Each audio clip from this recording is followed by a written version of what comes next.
I really like to talk about the Kolbe test. Kolbe is a test that I have a lot of experience with, really hands-on experience, to the point it's so important for me in the businesses that I'm involved in is to know what somebody's Kolbe is. It becomes integral in the hiring process. It becomes the starting point for when I look at somebody, I need to know how they actually think about starting a task, how they initiate their thinking behind a task.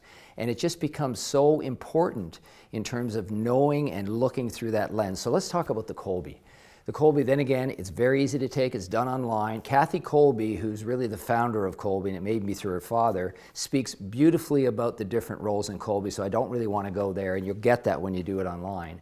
But Kolbe, I guess, to really talk clearly about it, it breaks down into 4 modes. Again, it's your modes of initiating action, and you attach that into your thinking about starting any task, big or small.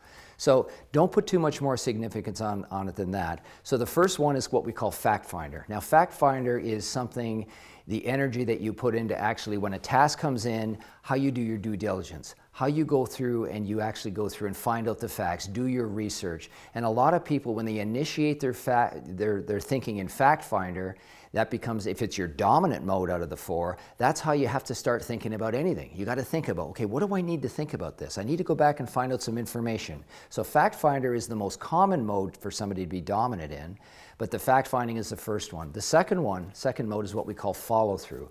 Follow through, I think, to put it most clearly, is when you're giving a task, you have to complete it from A to Z.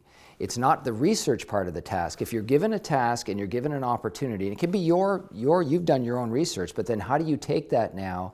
Here's what we need to do when you actually are given the task, and then you complete it. And how do I start my initiation of completing a task? The next one is quick start. Quick start's an interesting one because quick start is something that somebody looks at something and they always want to look, they always want to jump. It's where they get their new ideas. It's where that creative part of somebody comes out. And everybody has quick start in them. That's a good thing to understand here. We all have all 4 modes.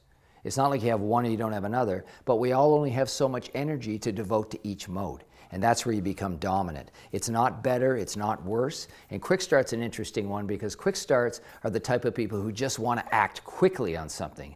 They see an idea, and that's why they get the quick start, is because they want to go. They want to start action on that right away. And you can see where that goes without a certain amount of fact finding, without knowing how the task is going to complete. When you just get in that mode of quick start, you think everything just needs to go. Creates chaos, but that's where it also creates new ways of thinking. It's kind of the upside down part of yourself.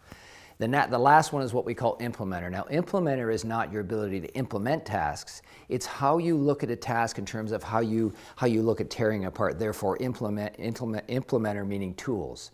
So how you would break things apart when you look at something, how you think about it when you look at something. How does that thing pull apart? I want to pull it apart and look at it, even physically how it works. So it's the combination of the 4 roles that become really interesting. And I want you to think about this. One is not better than another. We all have all 4 tasks in us. The combinations are very different because you're going to get a number. You're going to get a number from 1. I don't think there's a 0. I don't think there is.